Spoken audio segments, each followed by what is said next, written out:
সম্মানিত উপস্থিতি, কোরআনুল কারীমের বিভিন্ন জায়গায় বিভিন্ন আয়াতের মধ্যে আল্লাহ রাব্বুল ইজ্জত আমাদেরকে এক শ্রেণীর লোকদের অনুসরণ করার জন্য বলছে। এক শ্রেণীর লোকদের ঈমানের মতো ঈমান আনার জন্য বলছে।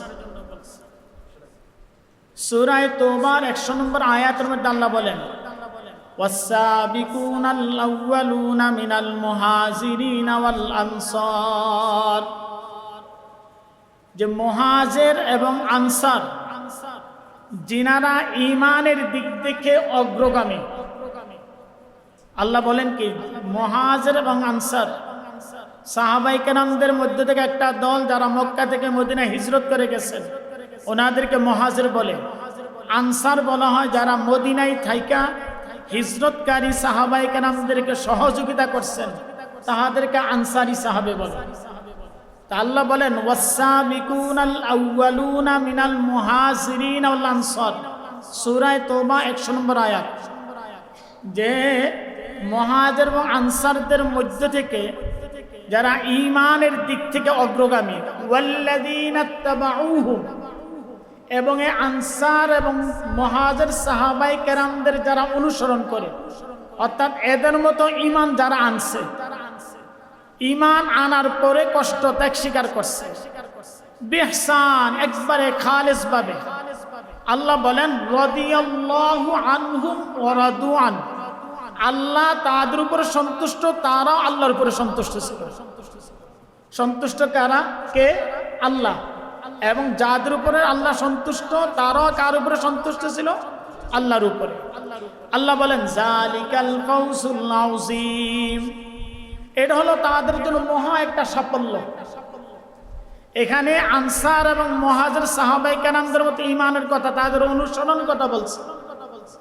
দ্বিতীয়ত সূরা বাকারার 137 নম্বর আয়াতের মধ্যে আল্লাহ বলেন, ফাইন আমিনু বিমিসলি মা আমানতুম বিহি, যে তারা যদি তাদের মতো ঈমান আনে, ফাকাদ ইহতাদাও, আল্লাহ বলেন তাহলে তারা সফল কাম।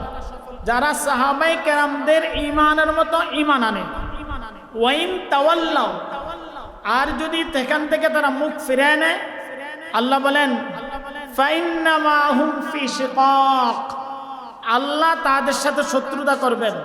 ফাসায়াকফিকাহুমুল্লাহ, আল্লাহ তাদের জন্য যথেষ্ট। যারা সাহাবায়ে কেরামদের বিরুদ্ধচারণ করে, নবী আলাইহিস সালাতু ওয়াস সালামের বিরুদ্ধচারণ করে, আল্লাহ তাদের জন্য কি? যথেষ্ট। আল্লাহ বলেন ফাসায়াকফিকাহুমুল্লাহ, আল্লাহ তাদের জন্য যথেষ্ট। ইন্নাহু হুয়াস সামিউল আলিম, আল্লাহ শুনেনও, আল্লাহ জানেনও।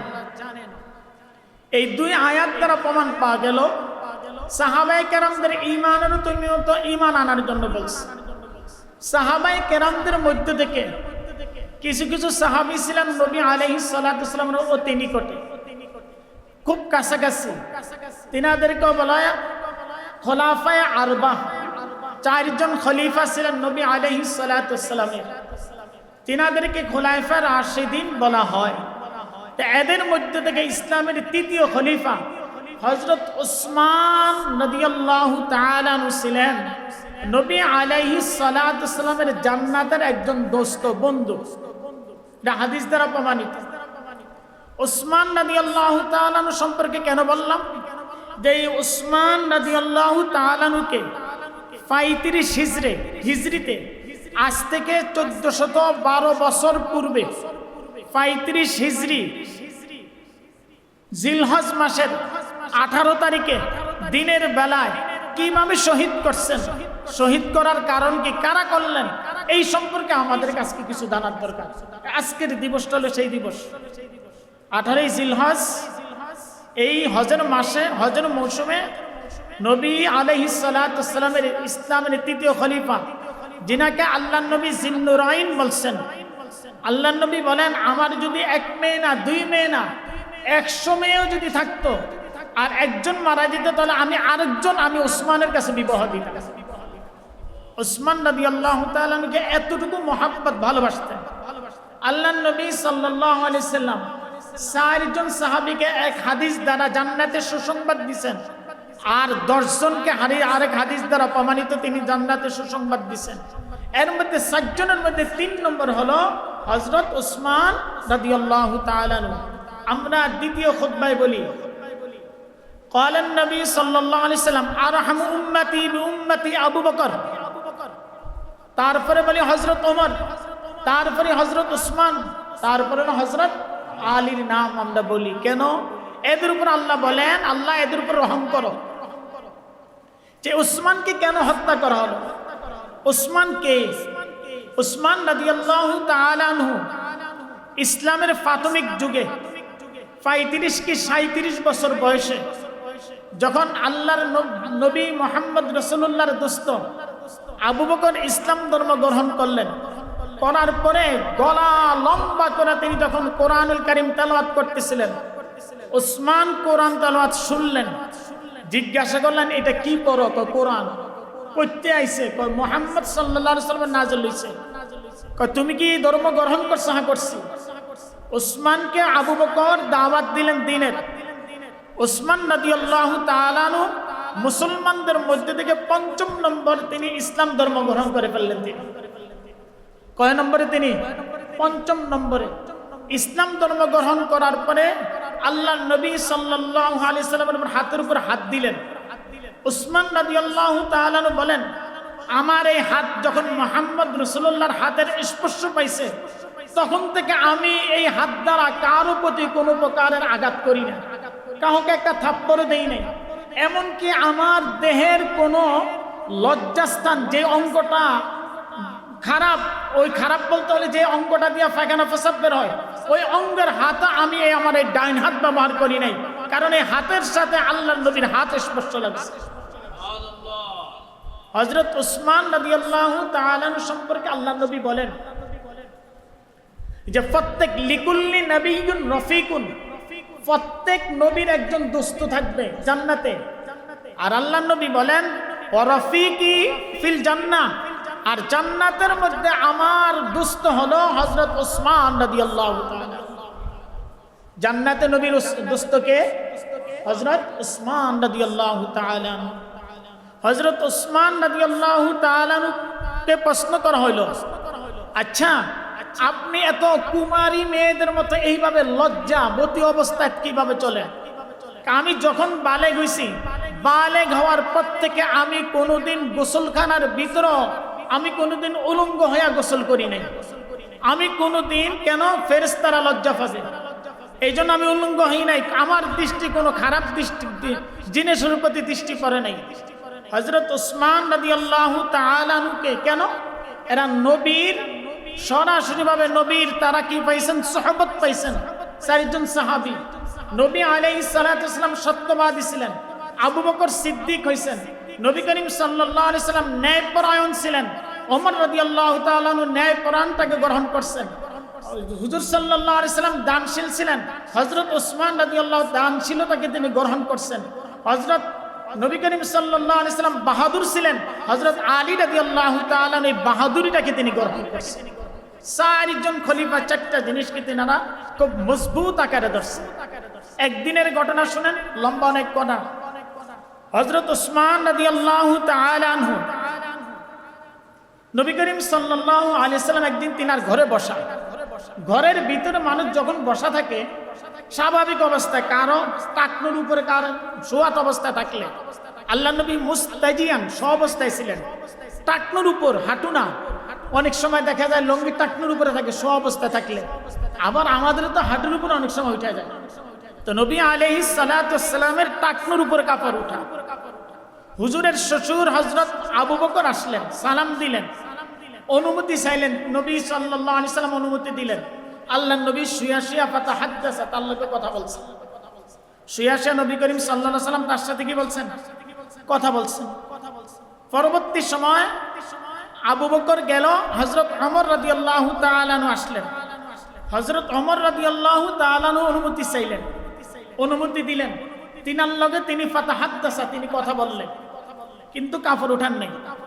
হযরত উসমান রাদিয়াল্লাহু তাআলা যখন ঘরে ঢুকলেন, আবু বকর রাসূলের শ্বশুর, ঘরের ভিতরে অনুমতি আছে যাওয়ার।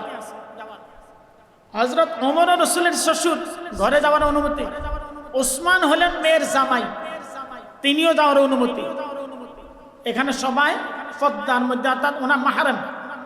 যখন হযরত ওসমানকে অনুমতি দিল, নবী করিম সাল্লাল্লাহু আলাইহি ওয়াসাল্লাম শোয়ার থেকে ওইটা ফাজালাস্তা বসে গেলেন। কাপড়গুলো এইভাবে টানতে লাগলো, কাপড়গুলো টাইনে টাইনে এইভাবে রাখলেন, টাইনা তিনার পাও ঠিকলেন, টাকনুও ঢেকে দিলেন, বসে গেলেন। হুজুর সাল্লাল্লাহু আলাইহি সাল্লাম হযরত ওসমান রাদিয়াল্লাহু তাআলার সাথে কথা বললেন। কথা বলার এক পর্যায়ে রাসূল আকরাম সাল্লাল্লাহু আলাইহি সাল্লাম কথা বলা শেষ যখন গেছে, আম্মা জান আয়েশা সিদ্দিকা প্রশ্ন করলেন, ইয়া রাসূলুল্লাহ, ঘটনা কি? আমার বাবা আবু বকর আইলো, আপনি শোয়াইছিলেন, শুয়ে শুয়ে কথা বললেন, উঠলেন না, কাপড়ও ঠিক করলেন না, টাকনুর উপরে কাপড় অবস্থা। হযরত ওমর আসলো, ওনারও একই অবস্থা। তো হযরত আসার পরে, ওসমান আসার পরে আপনি কেন এমন করলেন, কারণ কি? আম্মা জান তো প্রশ্ন করে বসেন। তখন হযরত আবু বকর, নবী করিম সাল্লাল্লাহু আলাইহি সাল্লাম যখন এই প্রশ্ন করলেন, রাসূল আরবি সাল্লাল্লাহু আলাইহি সাল্লাম বলেন, ফাকালা, আল্লাহ নবী বলেন, আলা তাস্তাহি মিন রাজুলিন তাস্তাহি মিনুল মালাইকা। ও আয়েশা, যেই ব্যক্তিকে দেখলে ফেরেশতারা লজ্জা পায়, সেই ব্যক্তিকে আমি দেখে কি আমার কাপড়টা ঠিক করব না? যেই ব্যক্তিকে দেখে কে লজ্জা পায়, ফেরেশতারা লজ্জা পায়, সুতরাং তাকে দেখে কিনা আমি আমার কাপড়টা ঠিক করব না? না জানি সে আমাকে দেখে কোনো ইতস্ত হয়, কোনো প্রকারের সে কোনো প্রকারের মনের মধ্যে কোনো প্রকারের তার কোনো প্রকারের খটকা লাগে। তো নবী করিম সাল্লাল্লাহু আলাইহি সাল্লাম এইভাবে হযরত ওসমানকে ভালোবাসতেন, মহব্বত করতেন। সেই ওসমানকে কিভাবে হত্যা করা হলো সামনে আসতেছে। আরেকটি ঘটনা, হযরত ওসমান রাদিয়াল্লাহু তাআলা আনহু, হযরত ওমর, হযরত আবু বকর উহুদের পাহাড়ে দাঁড়ানো। যখন উহুদ পাহাড়ের উপরে দাঁড়ানো, ফাতাহাররাকা জাবালাল উহুদ, উহুদ পাহাড় এইভাবে লড়তেছে। নবী করিম সাল্লাল্লাহু আলাইহি সাল্লাম বলেন, আসকিন, এই থাম। আল্লাহ নবী বললেন উহুদ পাহাড়কে, আসকিন, স্থির হও। তুমি কি জানো তোমার উপরে একজন নবী দাঁড়ানো, ওয়া সিদ্দিকুন, এবং একজন সিদ্দিক আবু বকর দাঁড়ানো, ওয়া শহীদানে, এবং দুইজন শহীদ আমার সাথে দাঁড়ানো। দুইজন শহীদ দ্বারা কাকে বুঝাইছে? ওমর আর হযরত ওসমানকে। ওমর রাদিয়াল্লাহু তাআলা আনহুকে ফজরের নামাজ পড়াইতে যাওয়ার সময় আবু লুলু নামক একজন অগ্নিপূজক খঞ্জর দ্বারা ঘাই দিছিল, তিনি সেটার বিষয়ে কি বিস্কিরে হইয়া তিনি শহীদ বরণ, শাহাদাত বরণ করছেন। হযরত ওসমান রাদিয়াল্লাহু তাআলা আনহুকে কিভাবে করলো তার ঘটনা। হযরত ওসমান রাদিয়াল্লাহু তাআলা সম্পর্কে আছে, আল্লাহর নবী সাল্লাল্লাহু আলাইহি সাল্লাম বলেন, মদিনায় পানি নাই, একটা কূপ আছে, যে কূপটার নাম হলো বীরে রুমা। এই বীরে রুমার পানিটা খুব মিষ্টি। আল্লাহর নবী বলেন, মানিস্তরা, কোন কি এমন কেহ আছে এই কূপটা ক্রয় কইরা মুসলমানদের জন্য অক্ষ করে দিবে? আল্লাহর নবী সাল্লাল্লাহু আলাইহি সাল্লামের কথা বলতে দেরি ওসমান রাদিয়াল্লাহু তাআলা আনহু 20,000 দিনার দিয়া ওই কূপটা কিনা মুসলমানদের জন্য তিনি ওয়াকফ করে দিয়েছেন। আর আল্লাহর নবী বলছেন, ফালাহুল জান্নাহ, যেই কূপ ক্রয় করবে আর মুসলমানদের জন্য ওয়াকফ করবে, আল্লাহ তাকে জান্নাত দান করে দিবেন। হযরত ওসমান রাদিয়াল্লাহু তাআলা আনহু জিন্নুরাইন, জিন্নুরাইন হলো দুই নূরের অধিকারী। রুকাইয়া এবং উম্মে কুলসুম, নবীজি সাল্লাল্লাহু আলাইহি ওয়াসাল্লাম দুই মেয়েকে, কন্যাকে বিবাহ করছেন। একজন বিবাহ করার পরে মারা যাওয়ার পরে আরেকজনকে নবীজি তার সাথে বিবাহ দিয়েছেন। নবী আলাইহিস সালাতু ওয়াস সালামের এই সাহাবী, তিনি হলেন হিজরাতাইনে, দুইবার হিজরত করছেন ইসলামের জন্য। একবার তিনি হিজরত করছেন হাবশায়, দ্বিতীয়বার তিনি হিজরত করছেন মক্কা থেকে মদিনায়।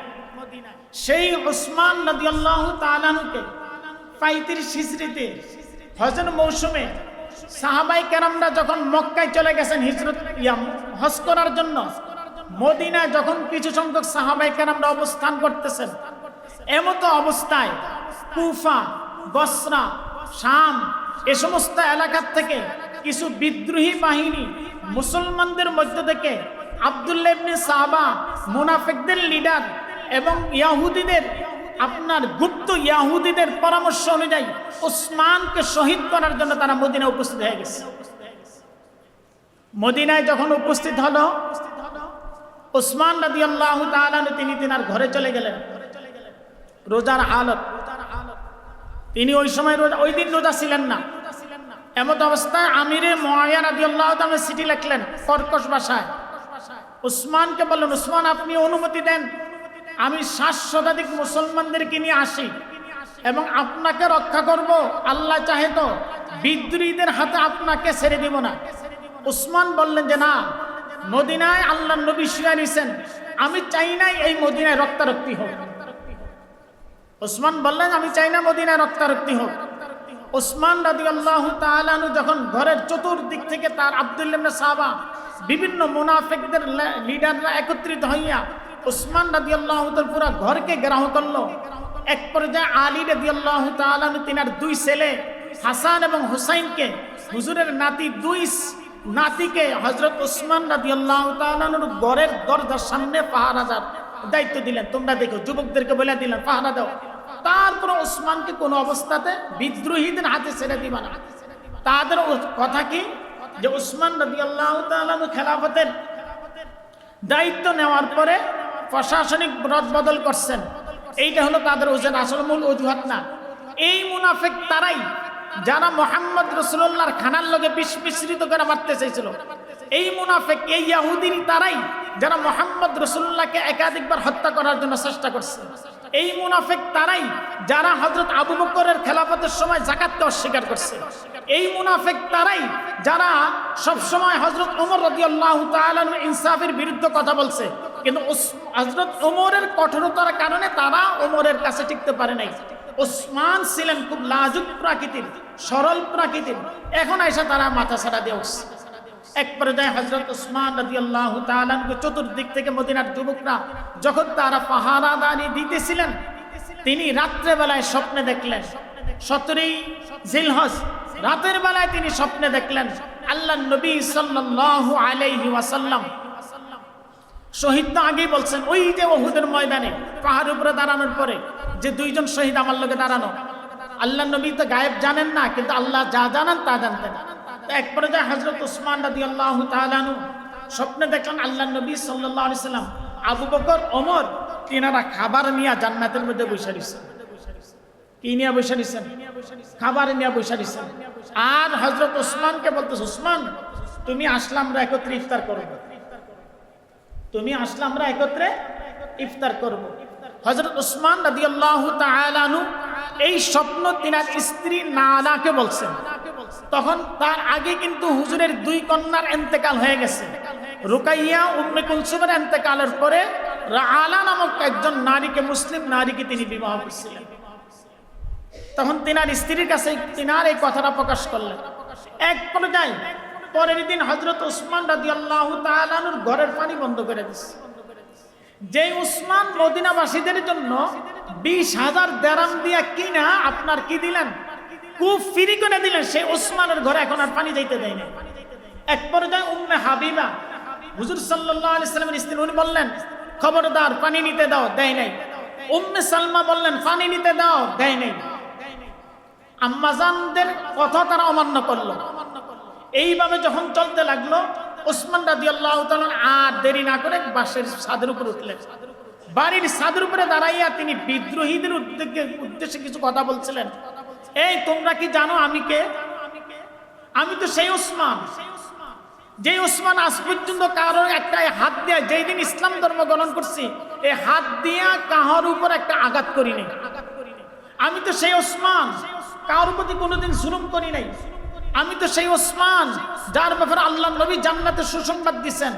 আমি তো সেই উসমান, যে উসমান নবী আলাইহিস সালাতু ওয়াস সালামের 2 কন্যাকে বিবাহ করছি। আমি তো সেই উসমান, যে উসমানকে আল্লাহ নবী জান্নাতের সার্টিফিকেট দিয়েছেন। তাহলে তোমরা কি চাও? কেন আমাকে হত্যা করতে চাও? তাদের একটাই কথা, খেলাফত থেকে সরে যান।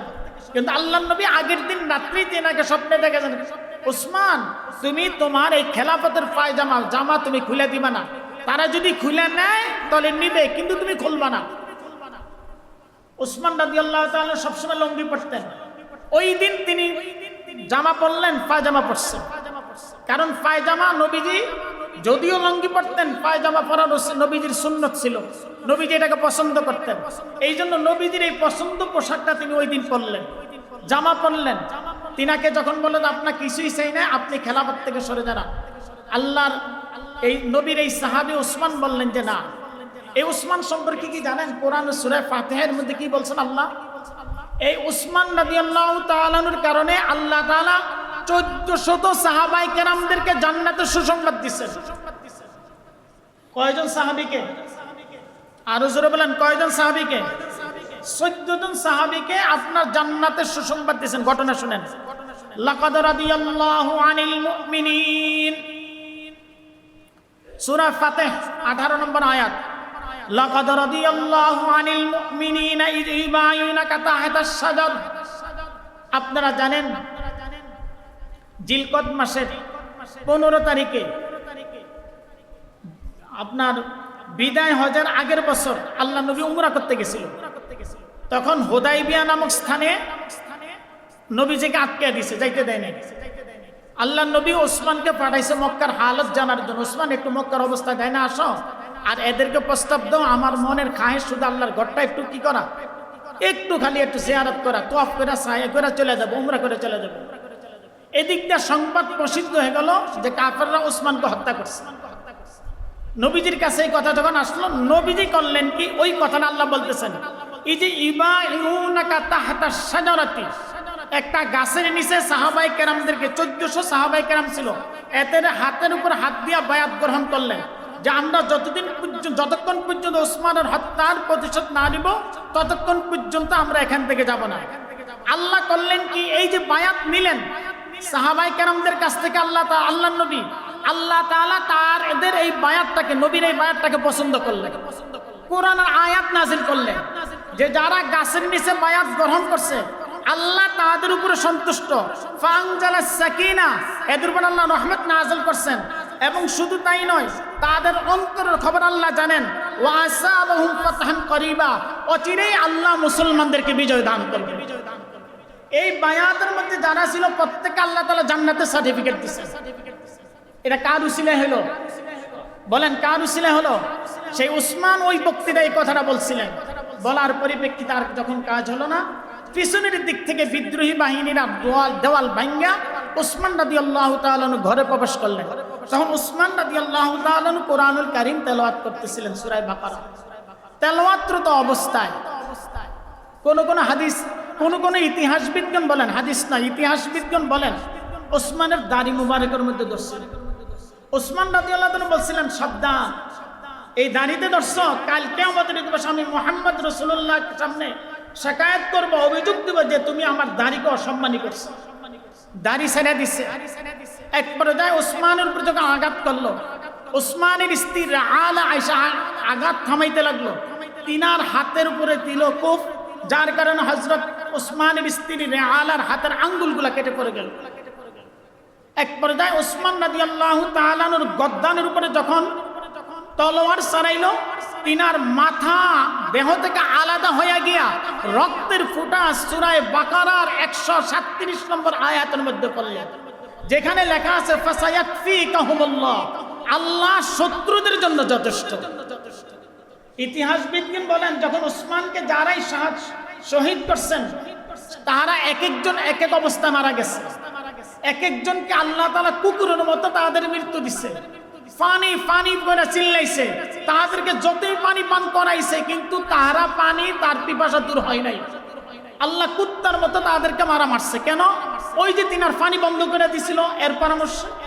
এই জন্য আবার কাউকে আল্লাহ তাআলা পাগল অবস্থায়, জিহ্বা বের হয়ে গেছে, কেউ পাগল অবস্থায় মারা গেছে। আর হযরত আলী রাদিয়াল্লাহু তাআলা আনহু এই বিদ্রোহীদের লিডার আব্দুল্লাহ ইবনে সাবাকে পুরো আগুনের মধ্যে জ্বালায় মেরে ফেলছে।